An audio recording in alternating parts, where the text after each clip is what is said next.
تقول ايه؟ المحكمة الرياضية بتعلن قبول استئناف منتخب السنغال. بتهزر؟ الحاجات دي مفيهاش هزار، اقسم بالله.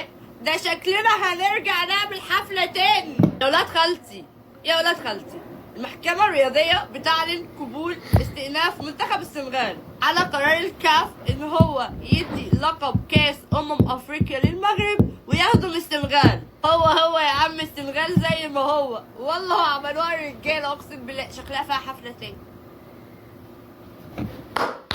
اوه، منتخب عيسى حياته قالت لك فيها فرحة ثانية. لا حبيبة، الكاس غادي يبقى في المغرب. وشوفي اخر كاس ديتوه، ها هو، هذا هو اخر كاس ديتوه في 2010. كاس مصدي بحالكم نتوما.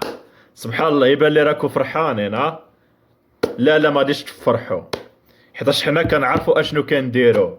اللي عنده القجع ما كيخافش، هادشي اللي كاين. وتكمشي 7 كؤوس كلها بالحرام.